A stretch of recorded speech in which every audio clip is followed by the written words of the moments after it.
Cloud. Oh, yeah, it is. You're right. That is that screen. Okay.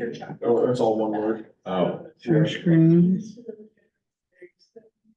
WAYN, she is my last name. W. AY. Volume. Wait. That's how you. That's me. I think you're ready to go. Okay, I gotta get the electric. Thank you. Yeah. I will take a look. I'll get the projector going. Did you get my comments? There weren't many. What the heck? I think it looks a little bit better. I think it's still convenient. You look like. But, I think that that's probably better than the one. Let's go.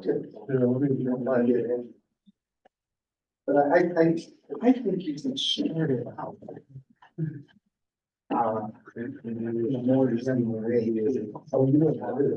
Yeah. something like the ability of animals to respond to global climate change. These brows. Yeah, that's a. Those are how. And That sounds like a jet engine. allows us to, amphibians are one of the groups that can be most Yeah, effective. it used to look like And this. this is, I kind of miss it, but we can go on a mission, so I did share it all. I think it's something good.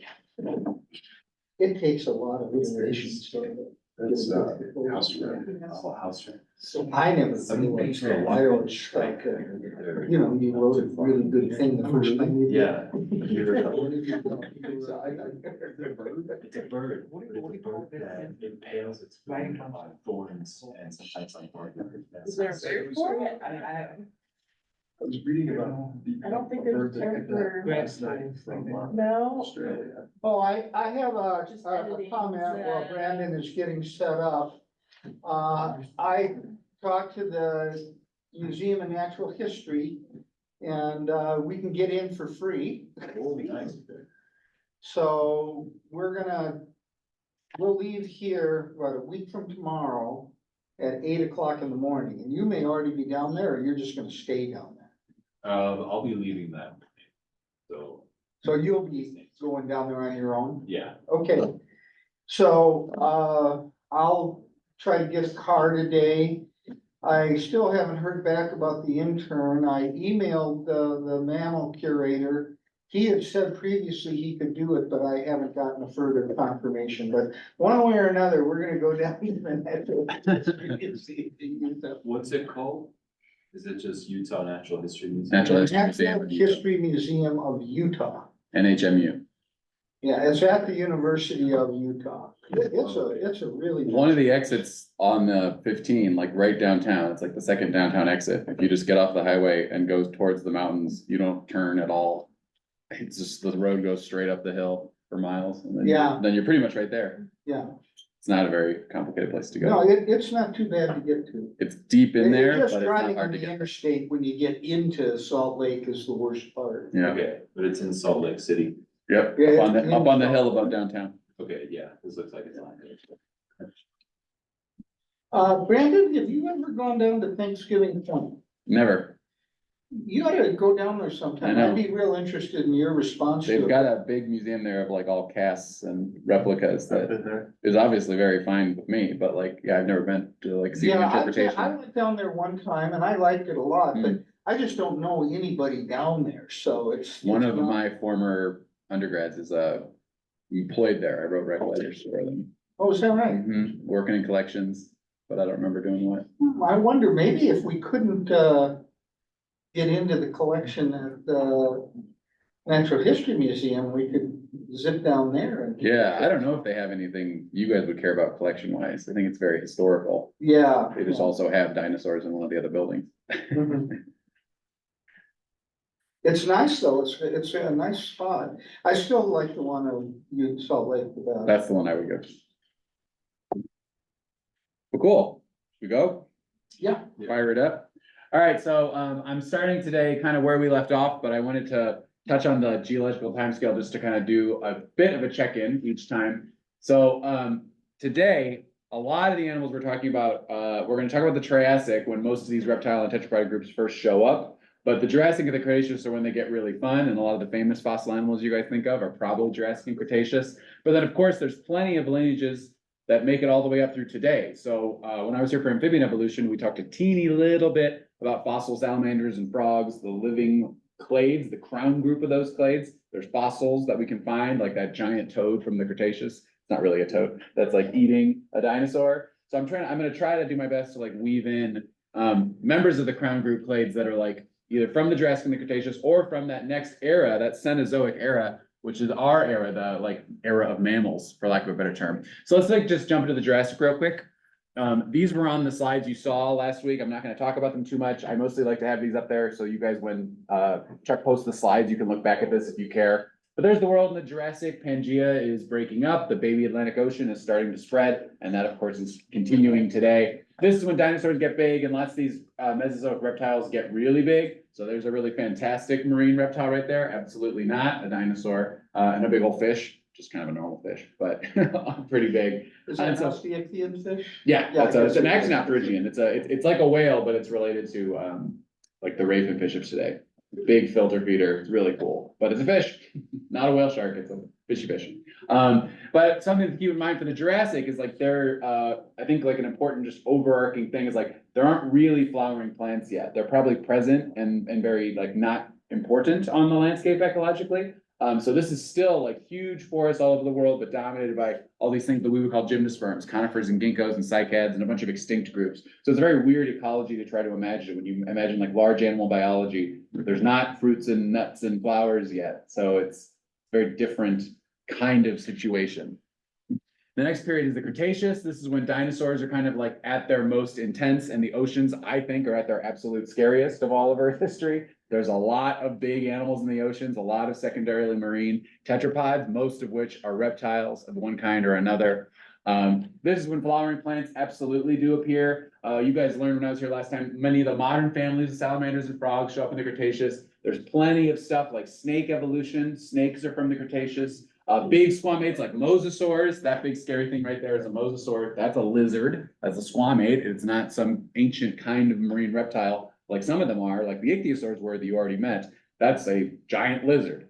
And so of course there's things that are happening with bird evolution, mammal evolution too, and the dinosaurs themselves. But you can see in the Cretaceous, the continents are really isolated and sea levels are quite high. There's no ice cap. The Cretaceous is a really warm world. And so think about what kinds of evolutionary expectations you might have on a world where there's like many separate land masses instead of a big connected landmass. How that's going to change things like speciation or dispersal, what diversity might be, like the standing level of terrestrial diversity on the planet at a time of Pangea or at a time like this. It's very cool to think about. There's probably way more species in the Cretaceous simply because there's so much separate landmasses. Evolution can happen in separate gene pools, which is really cool.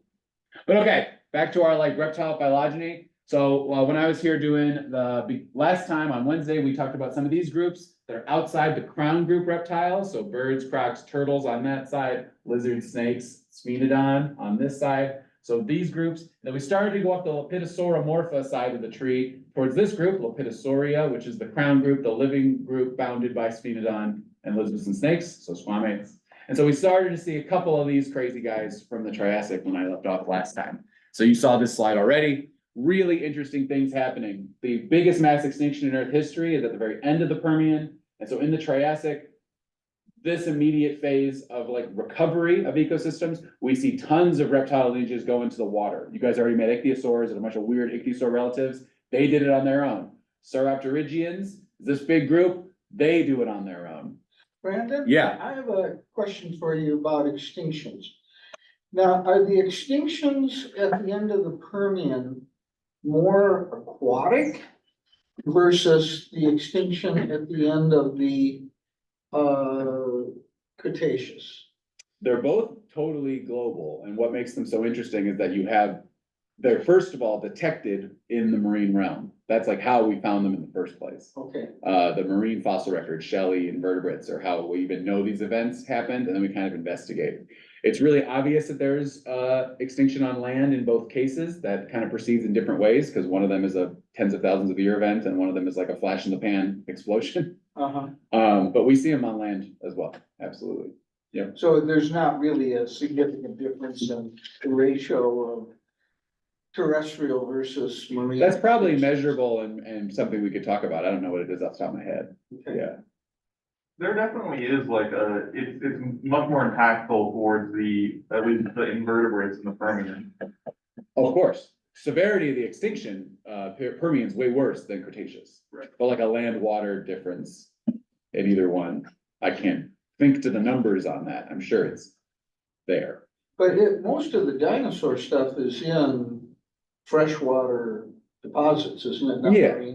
Yeah, but you'll see, there's plenty of giant reptiles at the end of dinosaur times that aren't dinosaurs, that are Yeah, living in the right. oceans, and they're all gone, they all get swept away. Mhm. Cause those ecosystems collapse, those food webs, we think collapse. So I guess that we don't wanna get too sidetracked here. That's all right.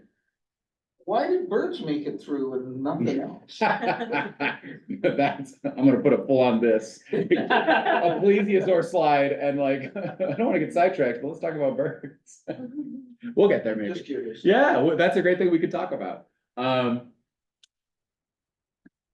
mean, if you wanna just throw the whole thing on the trash, we can just talk No, about no, that, if you want to, I mean.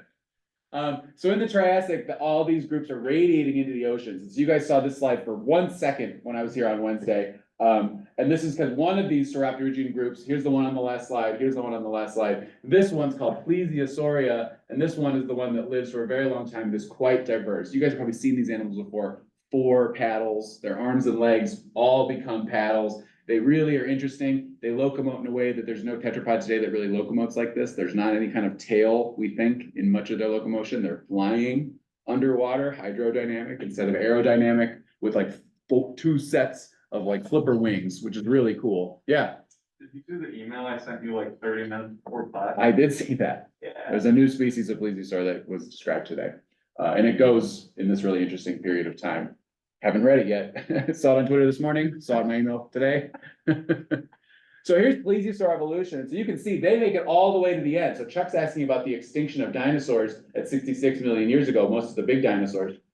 Plesiosaurs are a group of reptiles that are in the water next to dinosaurs the whole time, and they absolutely go right up to that line and they stop too, and they're living in the ocean. There's a very small amount of little freshwater plesiosaurs, but for the most part, they're all in the oceans. And it's really diverse. I hope you guys can see, there's tons of kinds of plesiosaurs. Some of them you might recognize. These ones with really, really long necks are relatively famous. They're one of my favorite, like totally subjective groups of organisms, because I just love how long their necks get. Like this is outrageous. With a skull on the end. But then there's another kind of morphology that we see.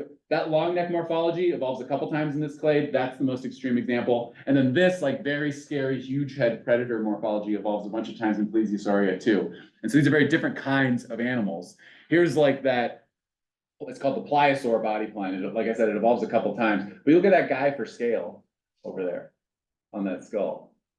I think these are some of the scariest animals like in the fossil record. I don't know what to make of like 40 or 50 foot things with like 9 or 10 feet of head sometimes, or not 10 feet of head, but like 8 feet of head, 9 feet of head sometimes. They're really, really horrible. Because these are reptiles, right? So this is a thing that comes up to the surface to breathe, live in its life. Some of them, they get so big and we can look at their flippers to know like they don't leave the water. We don't understand a lot of their reproduction. And so back in the like mid 20th century, you could see people having these arguments about like, well, how do they lay their eggs? Are they like sea turtles? Do they crawl up onto the beach? You guys might have seen like footage of like a big leatherback turtle like struggling up the beach to lay her eggs. And this animal's like many times bigger than that. And so what's going on? And so you guys probably have some thoughts on what might be going on. And what's cool is we're getting good evidence for what might be going on. How are they reproducing as reptiles in the oceans, but never leaving the water? Or seemingly that would be really hard. Just to show you more biodiversity though, here's my favorites, those elasmosaurs, just to really like strike home how wild they are. So these are animals that are flying with 2 pairs of flippers, and that's just so interesting to me, flying underwater. And then their ecology, they have these really intense teeth that interlock like this, really long, probably extend beyond any like oral tissue, any kind of cheek or lip. So these gnarly teeth, they've always been thought to almost certainly be fish eaters. And so the thing that people wonder about is like, how do you get this big animal eating fishes? And it's like, well, maybe it's like letting its head go into the school and the fish get comfortable and then it can grab fishes, which is an interesting idea, hard to test, but it's like, they definitely seem like they're eating fish. Isotopic analysis of their enamel, like, yeah, it looks like they're eating fish. And it's really interesting to imagine because some of them are huge. That scale bar on that skeleton is 5 meters. This is a huge animal with a ridiculous neck. And they're the best, that's how. I love this piece of paleo art. Paleo art always does a service to fossils because these were always living organisms. They're not monsters and they're not like weird things. They lived for millions of years. This is a piece of paleo art on like an elasmosaur lecking ground. So somewhere out in the middle of the ocean, these males sticking their necks out above the water, females are chilling and watching. Can't tell you that's wrong. And it's really interesting to imagine, right? What if that's a thing? Get out of your time machine. That's what good paleo art does, is it makes you go.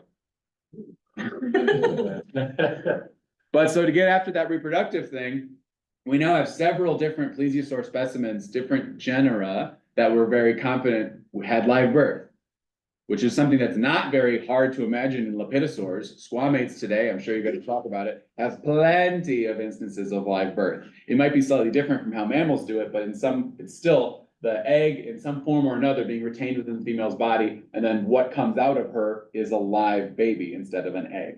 Plenty of squamates do that today. It's about 20% of living squamates are live bearing, And that's evolved over 20 times. over Independent. tons of times in squamates. So mammals have evolved live birth once, as far as we can tell. Squamates have done it a lot of times. And so what's cool is this is a beautiful fossil, this animal called Polycotylus. There's another one called Dolichoryncops that has a similar thing. So it's a big skeleton right there. And then this little pile of bones that was found like in her abdominal cavity, we say her, we think, is like, if you put it all together, it makes a little version of her. Single pup too, think about that. She doesn't have some litter where she's popping out 30 of these things and they're all this big. It's one large, presumably highly invested in pup that she's taking care of. It's a very mammalian looking reproductive. This looks like a whale or an elephant type of a situation, a huge animal with one huge baby. So this is a reptile, which is Can you very cool. speculate on the physiology of this? Is this like a leatherback then, where it's? I mean, like the probably metabolism, like homeotherm, or? is it- sometimes people talk about these animals as getting there. I don't know the data off the top of my head. I don't remember. Yeah, Well, especially if they have- grow very fast. If they have only one young, you Yes. tend to correlate that with more endothermy. Right, right, which is really cool. All right, this is the last thing I want to talk about with plesiosaurs because I just think it's really beautiful.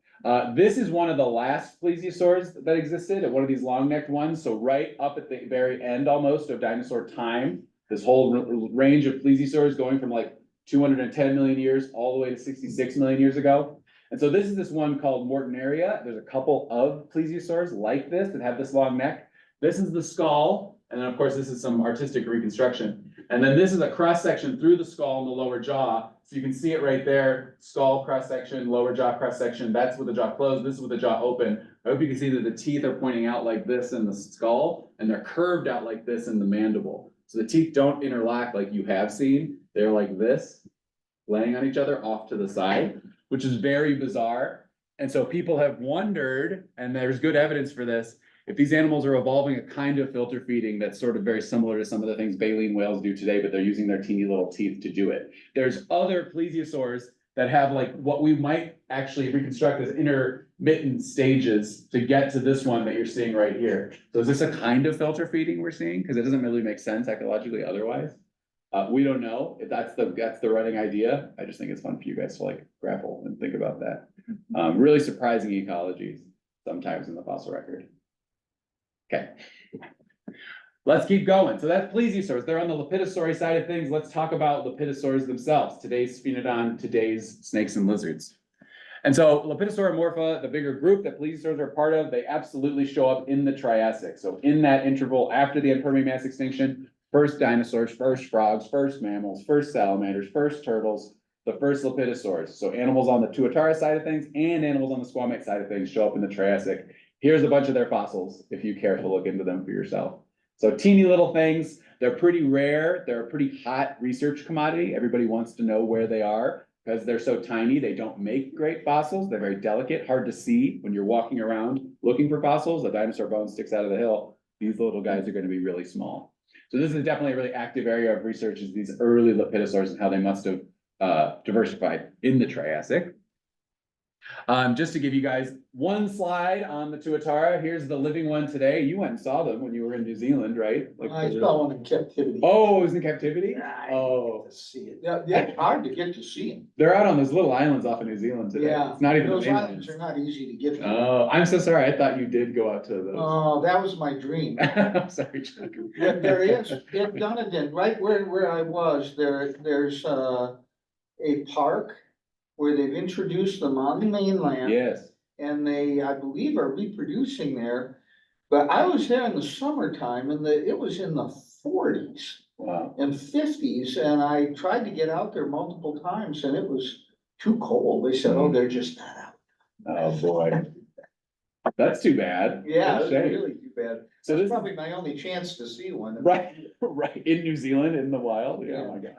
So right now, this animal's kind of a relic, right? And you might know the tuatara because it's famous as the only living member of this lineage that goes back almost 250 million years, called the rhynchocephalians. There's a huge amount of diversity in rhynchocephalian fossils. I'll let you look at these skulls, which are all to scale. How about that one? Like, very interesting clade of these lizard-looking animals. I don't have too much to say about them today because there's so many other things to talk about. But when people talk about the tuatara being the living member of a big lineage like this is what they're talking about. I'm not gonna show you a slide of it. One of them, this one, in the Jurassic is a marine animal. Like there's a marine tuatara that has like flippery fingers and a big long tail. So even in Rhynchocephalia, there's all these reptile lineages, you're gonna see the pattern. Somebody goes back into the ocean and really adapts to the ocean, which is really, really interesting and really So cool. the real overriding theme or of what you've been talking about the whole time is the incredible adaptability of this vertebrate plan again and again. Again and again and again. And I like doing it for this class because reptiles and amphibians usually get put into like a boring box because mammals and birds are so interesting. And it's like reptiles do everything also. Amphibians, not as much, but like reptiles, think of it, somebody's doing it in the reptile world. And in terms of morphological diversity. Oh, yeah. incredible. I would say so too. This is, again, only the tuatara is alive today that has like representing this whole lineage. It's really cool. But I want to talk about squamates a little bit. Squamate fossils are pretty well known, just like you might expect for little mammals and just like the earliest parts of lizard and snake evolution. I mean, they're rare because they're small. Most true squamates, actual lizards, we can just say lizards in dinosaur time, are not getting to be too big. And so that just means that in terms of them being preserved and them being found, being identified correctly, is just relatively rare. It's easier to do that with dinosaurs and things. But there are quite a bit of squamates known from the Jurassic and the Cretaceous period. So with dinosaurs, these two right here come from the same rocks that like Velociraptor comes from. So this is probably an animal that absolutely gets eaten by Velociraptor, which is not a very big dinosaur at the end of the day. This one is fun. This is a little relative called Guragama. It's thought to be related to like Uromastyx and some of these other New World iguanians you guys might have heard of today. This piece of paleoart's really fun. The eggs of these animals have been found multiple times and some skeletons in like pterodactyl nesting areas. And so it's thought to be an ecological thing that some geckos do today where like there's birds nesting or there's lizards nesting or there's turtles nesting in a big area and like little lizards just kind of like drop off their eggs in the baby pile. And so Guragama is thought to be this one that's like living, even if it's sitting on its own eggs and taking care of them, it's still like safely doing so amongst all these giant pterodactyls, which is really fun to think about a little lizard doing a little lizard thing. One thing that's really important that happens in squamate evolution that I think fossils can help you guys understand is snakes. So snakes are a kind of squamate. You can just say snakes are a kind of lizard if you want. That's totally fair. And so Serpentes is the bigger clade. This is where Serpentes shows up. So of all the diversifications happening within squamates, tons of different families, the skinks and the iguanians and the varanids and the geckos, all throughout the Jurassic and the Cretaceous. One of those radiations that goes legless leads to the snakes of today. And so what fossils can do is show you those transformations and help you pin out where snakes should go. And so here's 3 different squamates, that's all I'll call them, from the Mesozoic: Tetrapod ophis, Najash, and Pachyrhachis. There's their fossils. I was gonna have you guys talk to each other for a second. Look at these things. What do you notice? All 3 of these have been hypothesized to be involved in snake origins. Okay. By the way, Yeah. Gymnastics is a again. Again, like, get the one in, another one in. Another one. I thought they were. I don't know that. That's what I thought, that's what. Yeah, then you had. Yeah, no. I'll check that out. Yeah. Well, here we Yeah. have. Big, I wonder if it has like attached. Over Because it's Yes. a giant. I don't think he is. Yeah, I sort of tend to know the traditional. Gutters. Economics levels, and then they've got all these intermediate ones that I definitely, and I've definitely have changed how I talk, so I'm super comfortable with like Gigamorph, Yeah. Gigapotent, Biglanian has the big old like units, in Yeah, those phylum it debates. makes sense, I just never learned it. Right, These right, aquatic right. ones like that, that are in the ocean. All right, what are some things you guys are noticing? All snake-like. So what does it mean? What does it mean to be snake-like? That's a very important question because you guys have seen leglessness isn't hard, unfortunately. Leglessness is something that happens a lot. And so there's legless geckos and there's legless skinks and there's like, so it's not hard to lose your legs. So yeah, These snakes don't have ear holes. no ear holes on these which is ones. Another trait of the snake. Unfortunately, only Pachyrhacus fossil-wise has a head. So I can put some artwork up here, but like, we don't actually have that part. Oh. Or this part. Actually, I think we do have the jaws of Najash. Oh no, Tetrapodopus has a head. I'm so wrong. I'm so sorry. Yes, it does. Yes, it does. But okay, no ears. That's something that you can definitely see in snakes today, living snakes. What else? They have limbs, tetrapodopus at least. Tetrapodopus has like a full-on leg back here, like a hip girdle, pelvic girdle, and then a femur, tibia, fibula, foot. That's really fun, right? And so Tetrapodopus is one that a couple years ago, people are really not into Tetrapodopus anymore. It is no longer considered by the snake people to be particularly close to snake origins. It's just another weird squamate that got long and has tiny feet and tiny hands. That's really interesting. Najash and Pachyrhacus are absolutely still in the mix as like some of the earliest snakes. You can't quite see it because the fossil's tough here, but this is like a little bit of pelvic girdle and a teeny bit of femur on Najash. So Najash has teeny little legs and no forelimbs. Pachyrhacus has teeny little spurs on the pelvis, and I don't think it has any forelimbs. Tetrapodopus has full-on little arms and full-on little legs as it's eating this little mammal in a very snake-like manner. So it's just interesting, right? The body elongation, things like losing the external ear surface, that's something we certainly see in like crown snakes. And so that's a really interesting question in snake evolution is like, where does the fossoriality, the burrowing component of snake evolution come in? Because we think maybe the reason snakes have, I don't know if you guys have talked about this yet, very weird eyes and very weird ears is because they come from potentially a burrowing ancestor. So snakes, what would you say succinctly is like the snake eyeball? They don't blink, they shed their eyelid.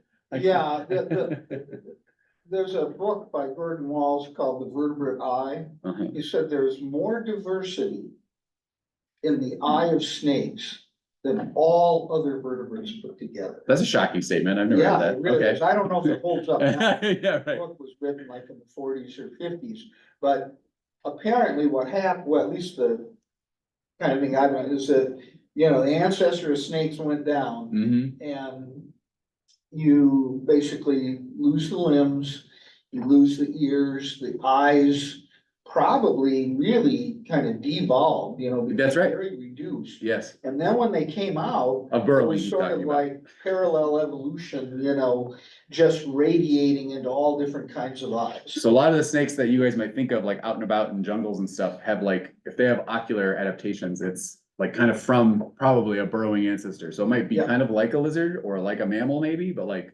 they did it on their own again, That's- that's what he's talking about, which is I so think weird. you see that in their thermal preferences too, in their Yeah. physiology. Yeah, Their physiology is far less diverse than lizards, which have a lot of terrestrial heliothermic type Right. things. So almost all snakes have a thermal preference right around 30 degrees Celsius.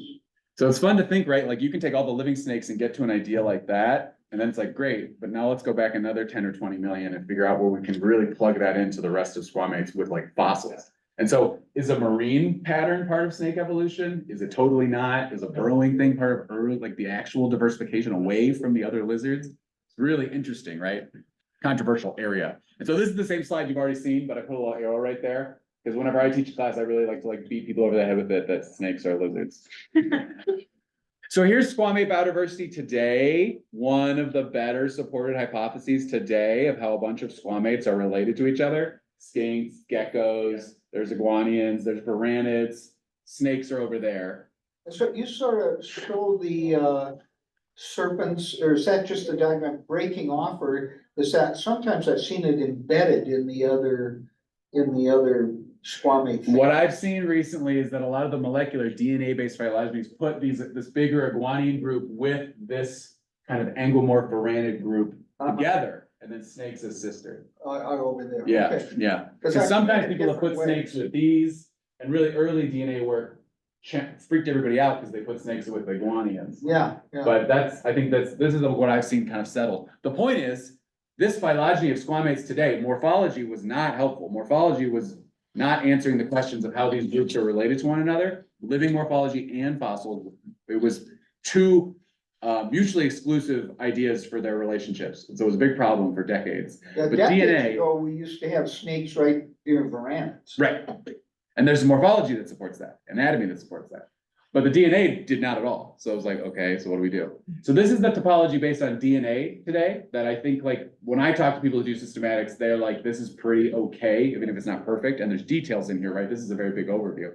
And what I think is very cool is when you talk about snakes, when you talk about squamates, somewhere in here, so maybe close to varanids, maybe on this stem, maybe on the snake stem, maybe right here, there's a reason that circles along a lot, is where mosasaurs go. So mosasaurs are a very famous fossil taxon. A lot of big museums have big mosasaur skeletons hanging from their ceiling, because these are big, scary, awesome earth animals. And this is where they go. They are deep within squamata. There's mosasaurs. You guys have seen mosasaurs before, yes?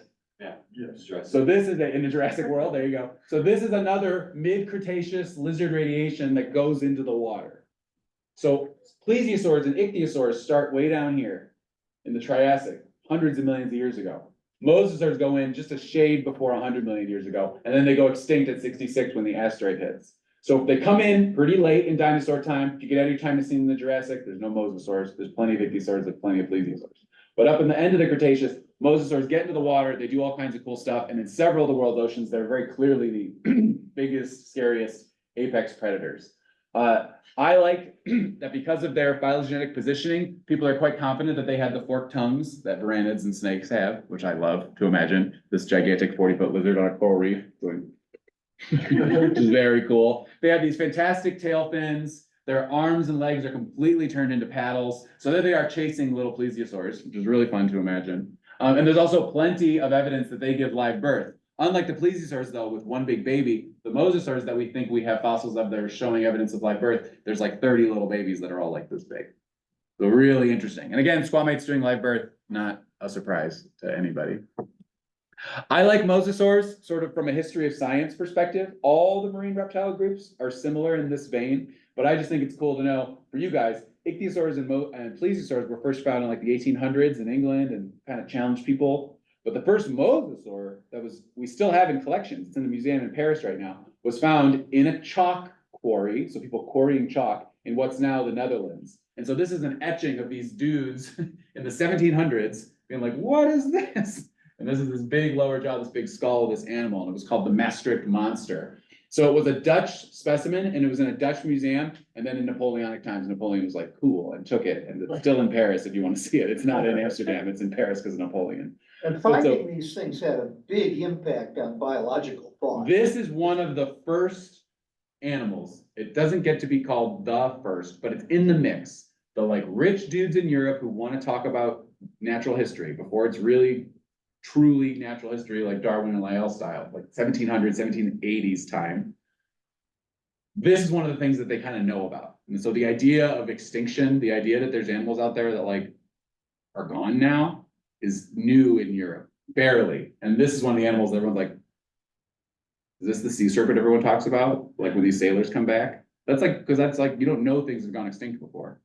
It's a really interesting idea. You guys probably might have heard this before, but like in 1803 or whatever, when Jefferson sends Lewis and Clark to do we have the streets in our town right now called Lewis and Clark. When he sends them up here to find the Pacific, he tells them to look for sloths and mammoths and mastodons because he thinks they should be out there. Yeah. Because he finds them on his plantation at Monticello. His slaves see the mammoth teeth and are like, these are elephant teeth. And he's like, oh, really? Okay, well, go look for elephants, you guys, when you walk out west. Because we don't know things went extinct yet. And this is one of those animals that's part of that story. And I just think that's really cool. Yeah, and that's another thing, is that when you go back here, remember that people didn't know the world all that well yet. Right. You know, I mean, there was still all kinds of stuff, that new species that were being discovered and coming in from. And it's in the, I think it is the 1700s when the first, like, when the first platypus gets sent back to England from Australia, and they threw it in the trash because they thought it was a joke. Really? Yeah. Which is really fun. I don't think it was like not retrieved, but it was like discarded with the initial shipment of like marsupials and flowers from Australia. They were like, that's not real. No, it's real. I like showing this because, so this is a painting from the 1930s, so it's much more recent than this, but a painting from the 1930s. Mosasaurs are also one of these animals that we've known about for so long. Our understanding of what they look like has really changed. So if you've seen the Jurassic World movie, they gotta give it a bunch of armor for reasons I can't understand, because it's a pretty great animal already. But like, here's what a mosasaur really looks like. It's a big lizard, very scaly. What I think you guys can appreciate is like how it evolves like a caudal fin, so like a tail fin. If the vertebrae go down into the bottom lobe, and there's a big top lobe, and then its hands become flippers. There's actually a huge number of mosasaur fossils we have, and we know that they evolved flippers 4 times. And there's 4 different groups of mosasaurs that have different flipper morphologies, which is really something fun. But anyway, here's just like a beautiful fossil where there's like soft tissue outline of like what the flipper looked like in life over that big hand, big foot, which is really cool. All right, then this happens. So 66 million years ago, plus about 30,000 years, is when the asteroid impact happens. That's gonna take out your plesiosaurs, take out your mosasaurs. A lot of your squamates go extinct, but of course, a lot of lizard families and snakes and the tuatara all make it through this into our modern age. And so, just real quick, I'd love to show you a couple squamates from the Cenozoic era. And so we come into the age of mammals. These are the summary slides I have for the age of mammals. This first part of the Cenozoic, the Paleogene, from 66 up to 23 million years ago, for the most part, is basically a continuation of the dinosaur world. It's pretty hot. There's a lot of like wet forests everywhere. We really gonna start to get into a cooler climate somewhere in here. And then you and I are now living, go outside today, in like that cooler climate. But so this beginning of time here, the dinosaurs, this asteroid impact happens, and it's a pretty instantaneous event. You lose your big mosasaurs, you lose your big dinosaurs, but all these other reptiles that survive do all kinds of really fun stuff, because it's still a pretty hot world. I won't talk too much about this, but cool things like mammals and birds do cool stuff. But this is herpetology. I wanted to show you guys this. So one of the things we know about from Earth's climatic history is that in the very beginning of this Paleogene period, there's a boundary between these 2 subdivisions, the Paleocene and the Eocene, where Earth is at its potentially hottest ever. It might be at a tie with another time in the Cretaceous for when the world was absolutely the hottest we know for sure that it has been. And this is a time where the climate change went really fast and then came back down really fast over the course of like only tens of thousands of years. It wasn't like a big, long period of time. And this thing is really fun from a herpetological perspective, I think. So this is a wet forest that's full of things like crocodiles, and it's known from up here. Like the top of Greenland has a big wet forest on it, with really big reptiles in it, crocodiles, and you can find primates up there in northern Greenland at this time, which is pretty fun to think about with palm trees. And then the other thing that's really cool is that you can imagine that's what's happening in a polar situation. At the equator, there's some really, really amazing things happen. One of the most famous in this century, I guess, the last 20 years, is this animal Titanoboa, which is the biggest snake that's ever been found. And it's from the tropical latitudes of maybe Earth's warmest temperature. And so this is a humongous snake that can push like 50 feet long. It is a boa. It's like part of the snake groups we already know. Looks like an anaconda. It is, yeah. Which is a technical. Right. So this is right where you expect it to be doing, right where you might expect it doing. That's supposed to be the tail, by the way, right there. So, huge snake, spectacular snake. That's an anaconda vertebra today, and that's Titanoboa's vertebrae. The anaconda is the largest snake Today. Which is just great, right? And so one thing that's really cool about squamates, it's not true of turtles and crocodiles, but squamates, their body size maximums tends to track global temperature maximums, which is really cool. Really? That's like work that came out of Berkeley like in the last couple of years. Wow. Yeah, which is really fun to think about. So it's like, okay, so if I go like this on Earth's thermostat, the snakes and the lizards are like, which is like pretty cool to think about.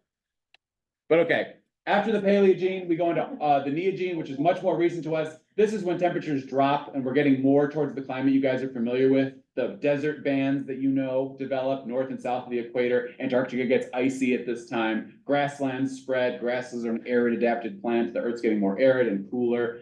Megalodon and whales get really big at this time, whatever. And then the ice age we're in right now, we're still in this. This is the geological period you and I are sitting in, the Quaternary. And so lots of fun things happen that have nothing to do with herpetology, so we won't talk about it. But in that time, one of the biggest lizards is from the Pleistocene, from that Quaternary, that ice age period from Australia. This is that one you saw on the title slide, Megalania. This is a very cool giant varanid, but it is absolutely just a giant varanid. It's part of the genus Varanus that is alive right now. So this is like not some crazy fossil animal. And these are how big, this is a Komodo today. And then these are how big different specimens of Megalania are known to be. So when the first peoples went to Australia, they definitely had to deal with an awful, awful lizard.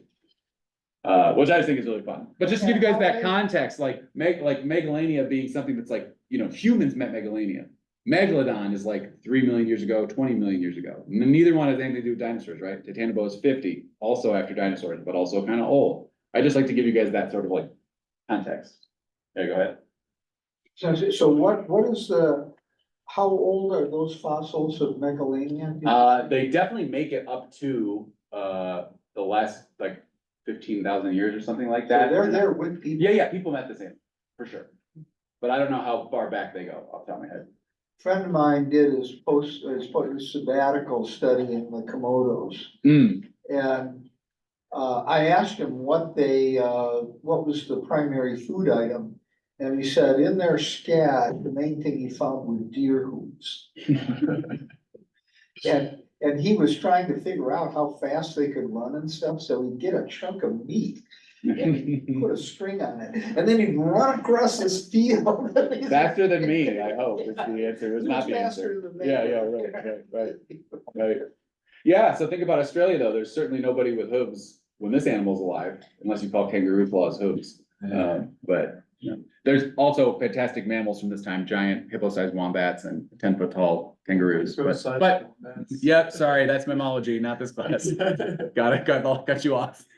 Okay, so we just did Lepidosaurs, and you can see we're not gonna make it very far on the other side of the tree, but that's all right. So the Archosauromorph side of the tree is easily the most famous fossil side of the reptile tree, because there's all those dinosaurs over there. But let's talk about the diversity that we have on that side. So one group today, there's turtles, crocodiles, and birds. We're gonna do just turtles and crocs, because this is herpetology.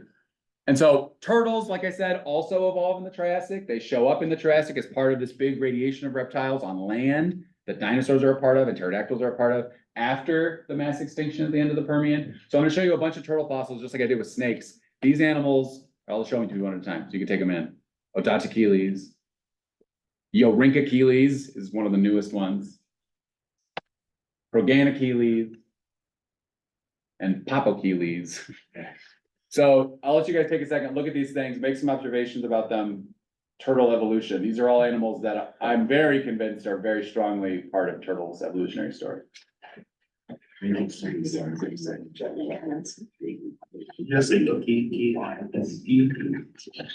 weird scattered thing, yeah.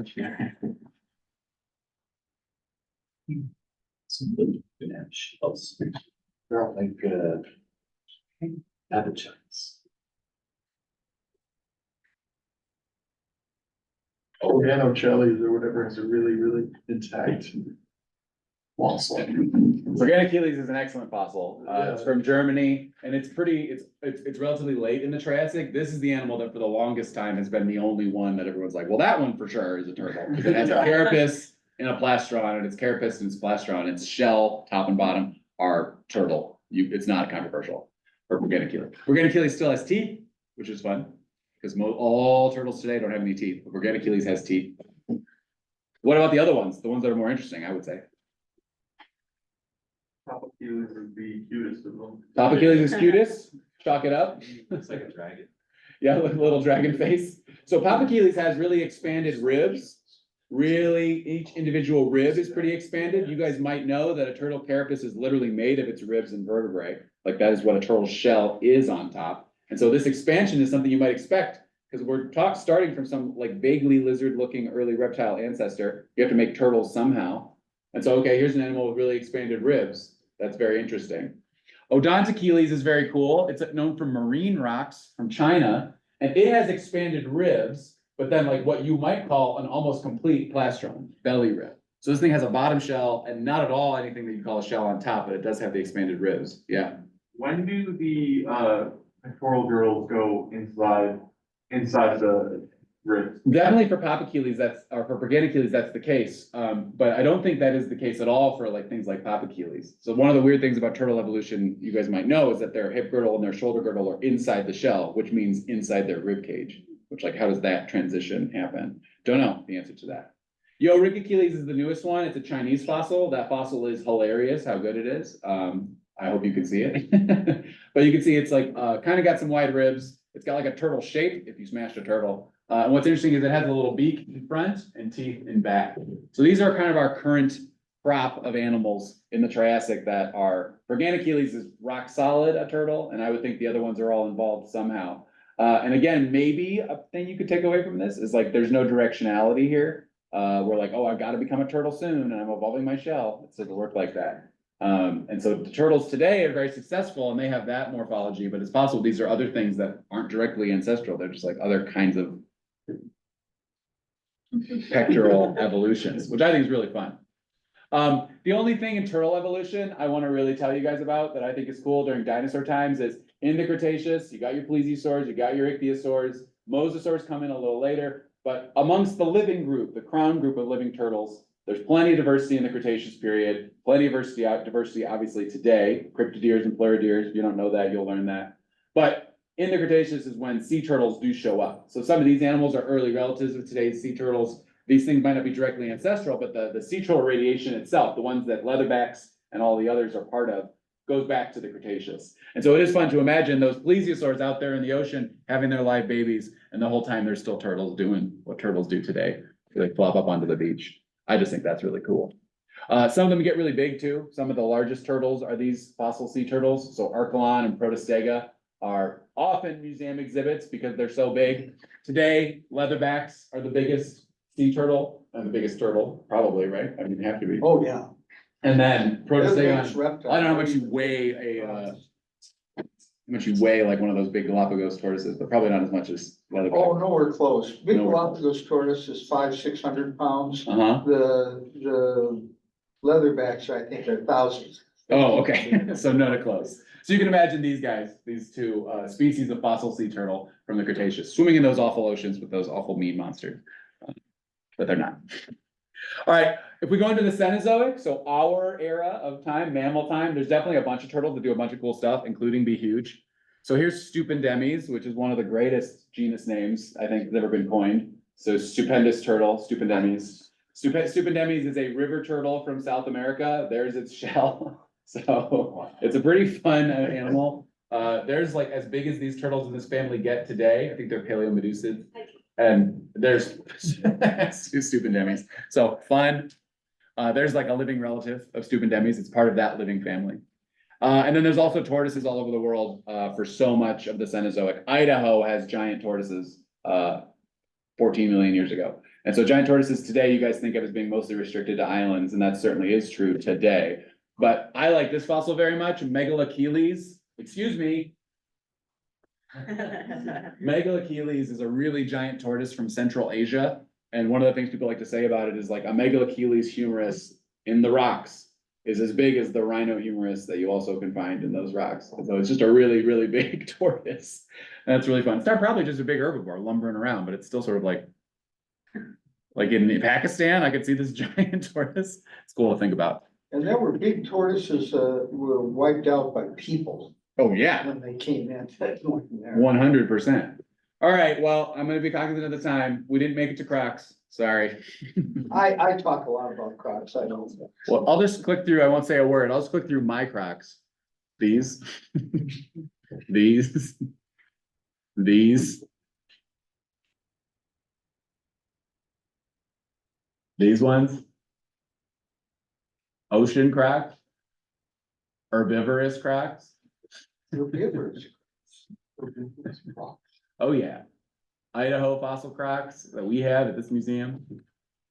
Cool crocodilians from the Cenozoic. Anyway, time to go. If you'll send me the PDF. I will. I'll post it. I didn't get to my fun moment where it was like, okay, guys, now we can't do this. That's ornithology. But okay. Thank you. Yeah, see ya. Well, thank you very much, Brandon. You guys are more than welcome. My pleasure. So Brandon, What? I've heard a horrible, horrible thing that I can't get out of my head, and I need confirmation. can't wait. This is true. Do I plan on having my legs taken off so I can be homeless? Yes. Okay, sorry. So, so the article. Yeah, let me look Talking at my about Herrera schedule, sauce. but Herrera sauce. Monday's Yeah. a holiday. And it was saying that it's not within Sarasota, Mhm. that it's with, like, right outside Sarasota and between theropods and sauropods. Is this true? More than true. Oh, A no. lot of people think Herrerasaurs are sauropodomorphs. And just last year, people are, I'm not totally in yet, but there's one from New Mexico that hasn't been published yet. That's definitely Herrerasaurs. Some people think Herrerasaurs are the missing ornithischians. So next week, There's no Triassic ornithischians. It's like, maybe Herrerasaurs are the ornithischians. Oh, no. So they definitely are in all three places. right now, I've got I'm sorry to tell you. I was like, surely this can't Friday be true. afternoon. It can't possibly- Surely it's Sarasota. Nope, it's definitely not. But I could It do might be outside like. something that's too.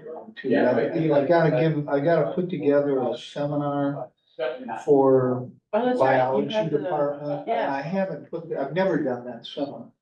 This is a new presentation for me, and then I'll be giving a version of it 3 times later this year. This will be the long one. It'll be a, 50-minute one using, photo exhibits for conservation. Oh, that'd be cool, yeah. But then, let's see, I'll be giving it at the Wildlife Society meetings, I'll be giving it at the Snake Ecology Group meetings, and I plan to give it at the World Congress too. So I'm gonna work real hard on, and it's always best to have the day before you give it Yeah, for that and not other stuff. So why don't we plan I could, Friday afternoon next week, yeah. a week from today? I'll send out an email and to all 3 of us and then figure out a time, because I know she has a class right after this, but maybe later, like 1 or 2. Yeah, I'll just keep it open on my, Okay, and next week we're gonna key turtles. yay, that'll be fun. Oh, yeah, key turtles are fun, yeah. The only turtle that I really want that I don't have. I have a sea turtle. I have a sea turtle egg. Oh. But not a skeleton specimen? So did you do the lab on Tuesday, right? You didn't do the lab, you did the test, right? We did the test, so Okay. there's nothing for you to do. You can just do the, retake. Yeah. Yeah. Okay, just wanna say thank you. Yeah, you bet. This week, thank you so much. Oh, yeah, no, that's, I love working on that stuff. Okay. So that's fun for me, and I'm really excited about your project, and so any way I can help on that, I wanna help. Have a great weekend. and I'll see Okay, you next week. let's see you. Hi, Mary. Hey Chuck, how are you? Good. Good to see you. I was gonna say, have you posted the most recent class talks No, on? I haven't gotten to it yet. I'm not sure why I didn't do that, but I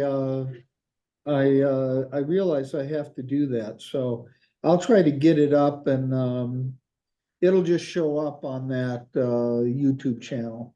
Okay, So no, this one, oh, this is still recording. Let me stop it. this one, it's the one from the other day, from Wednesday, and then